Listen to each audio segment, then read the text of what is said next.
They have everything: the job, the car, the clothes, the apartment that looks exactly like success is supposed to look, the Instagram grid that makes their college friends stop scrolling just for a second and feel a quiet, uncomfortable jealousy. From the outside, this person has figured it out. But we are not going to stay on the outside. This person is broke, not low on cash this week broke. Structurally, systematically, every single month broke. The salary comes in and it leaves faster than it arrived. Every rupee already spoken for before it lands. And the terrifying part? They don't fully understand why. They are doing everything they were told to do, and somehow it's not working.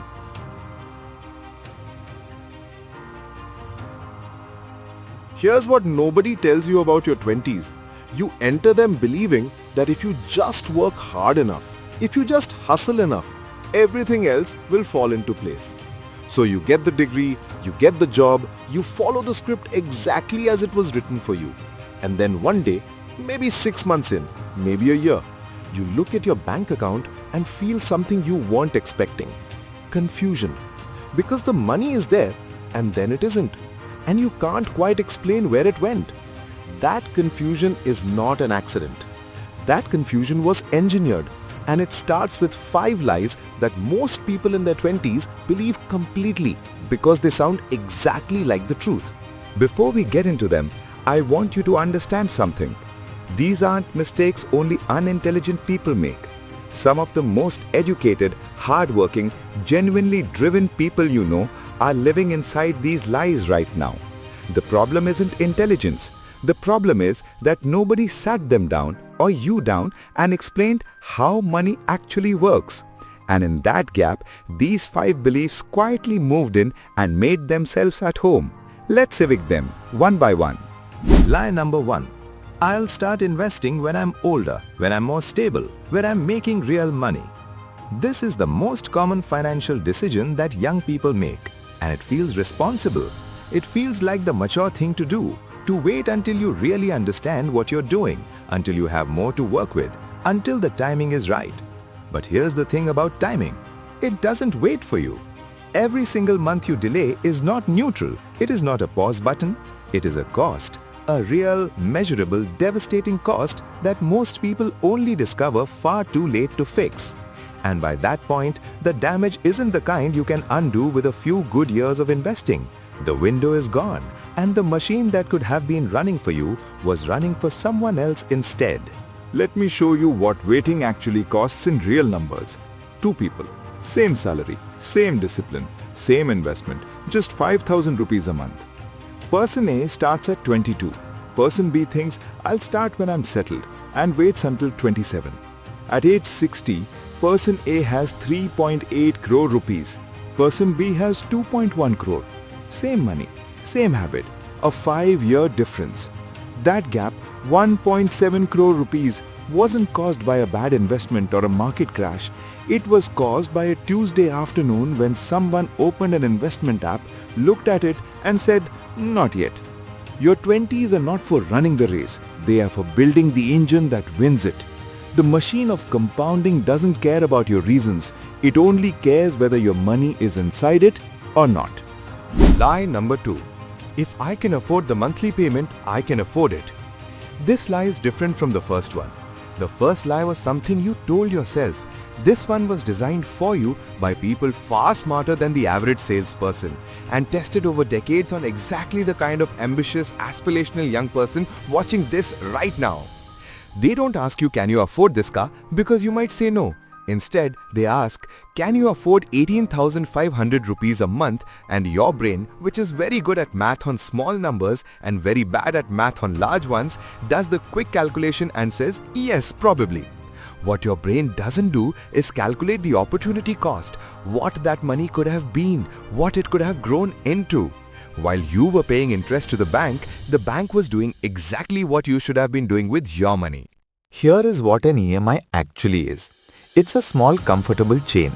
When you take the first one, a car loan maybe, it barely feels like anything. But then there's a second one, a credit card minimum payment, then a personal loan. And then one day you sit down and add them up and realize that before you've bought a single meal this month, a significant portion of your salary is already gone. You are not building wealth, you are servicing that every single month. And here's what that means in real terms. The average down payment on a new car, roughly 6.5 lakh rupees. If a 25-year-old invested that instead without adding another rupee ever again, it becomes over 3 crore rupees by retirement. You didn't just buy a car, you traded a future. The rule is simple, brutal and true. If you cannot buy it twice with cash, you cannot afford it. Lie number 3. I need to look successful to be successful. I want to ask you something, and I want you to actually think about it before you move on.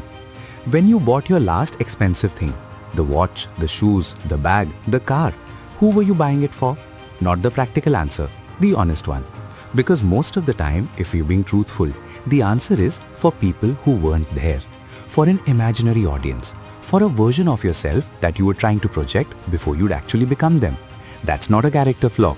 It's the result of spending years inside an ecosystem, social media, advertising, peer groups, that is specifically designed to make you feel like you're behind, like you're not enough yet, like you need one more visible symbol of success before people will take you seriously.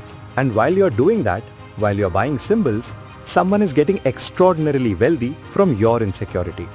The owners of these luxury brands are not richer than you because they're smarter or luckier. They are richer because they understood one thing that most people never figure out. The desire to look wealthy is the single most reliable way to extract money from people who aren't.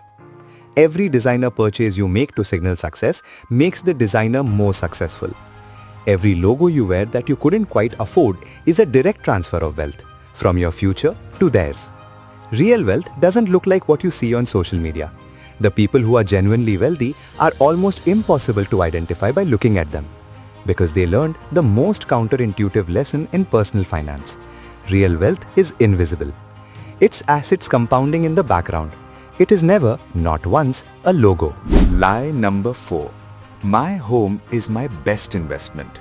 This one carries weight because it comes from people who love you.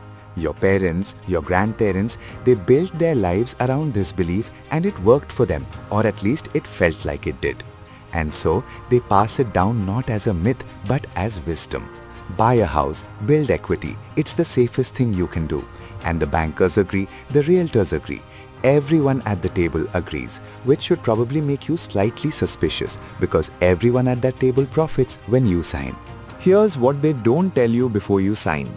A primary home doesn't generate income, it consumes it. Property taxes every year, forever. Maintenance, the roof, the plumbing, the AC, the thing you didn't know was broken until it was very broken.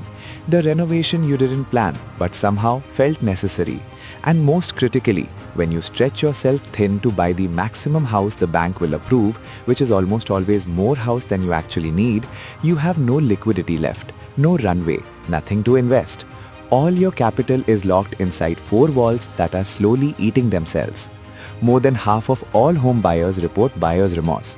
Not because the house was bad, because they walked in expecting an investment and found a lifestyle expense with a 20-year payment plan attached to it.